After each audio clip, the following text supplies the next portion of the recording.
And people are being asked not to eat a popular chocolate. This is made by the brand Dubai over salmonella concerns. Yeah, 9 people have been hospitalized. Dozens of salmonella cases have been reported after an outbreak linked to pistachios and pistachio-containing products. The Public Health Agency of Canada says 52 cases have been confirmed across 4 provinces since early March.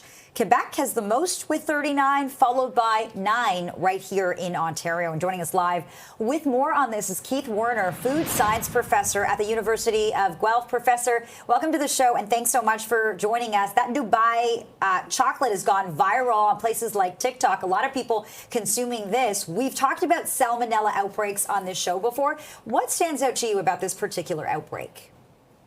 So it's kind of history repeating itself. The Salmonella Havana, which has been associated with the outbreak, has actually been associated with nuts and pistachios before. And I think it just goes to show when you've got a product like nuts, which have a very long shelf life, and also used in other products where you think, well, it should be safe, shouldn't it? So it can get widespread, and because the shelf life's so long, these outbreaks just really can expand very quickly. Yeah, Keith, let's set a baseline. Please explain what exactly salmonella is and how it makes you sick.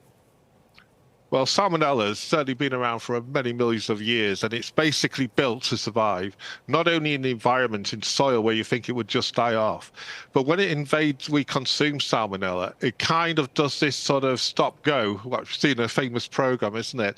In that it tries to evade the immune system, and it can do that very successfully. Then once it gets down to your GI tract, it starts colonizing. In very rare cases for Havana, it'll internalize and go into your lymph nodes and give you septicemia and nasty things like that. But what you'll feel after about 24, 48 hours after consumption, the immune system detects it, and that's when everything breaks loose. We get the chills, the fever, the diarrhea, the vomiting, which typically would last a few days and then resolve itself. But when you're very young, like infants especially, and very elderly, your immune system isn't really up to the job of attacking it. And that's where you get this dehydration effect. And even worse with salmonella, it's what we call multi-drug resistant. So they can't give you antibiotics or anything like that unless it's really extreme case. So you've got to kind of weather the storm yourself, and all it can really do is hydrate you. Okay, and when it comes to this particular case, experts are warning that it's the pistachios that are of concern, not the chocolate. Can you talk more about that?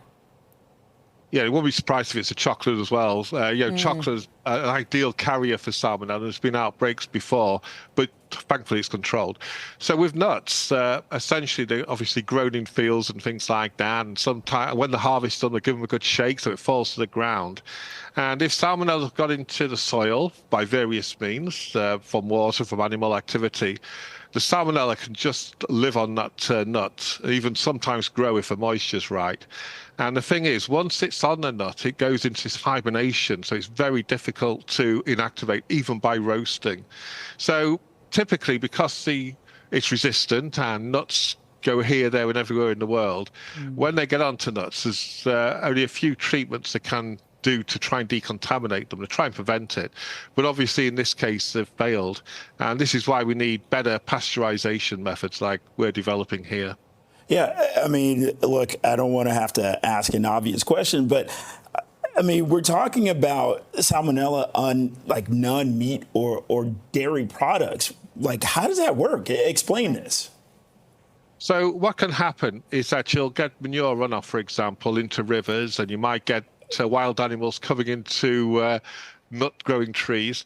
And the thing about salmonella, it's very persistent. It's built to live in the environment, and it can be months, if not years. So if you use contaminated irrigation water, for example, that's another way of getting salmonella into the soil. And typically what they'll do, they might introduce animals into the orchard, and they deposit what animals deposit.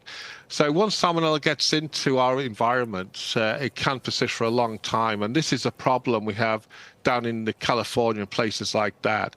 Salmonella is literally just endemic everywhere, and it can be a problem, especially given climate change, people like to say, because of climate change it survives better. But certainly it's an issue we have to address, and we can't just address that by hoping and preventing. We have to try and get interventions to decontaminate the nuts to make them safe. That is for sure. And we want to put this out there as well. Health experts are saying if you're an individual or a retailer who has your hands on any of these products, you should just throw them out. They've been recalled. Keith Warriner, food science professor at the University of Guelph. Thanks so much for explaining this to us. We appreciate your time. Yeah, thanks a lot, Keith. Pleasure.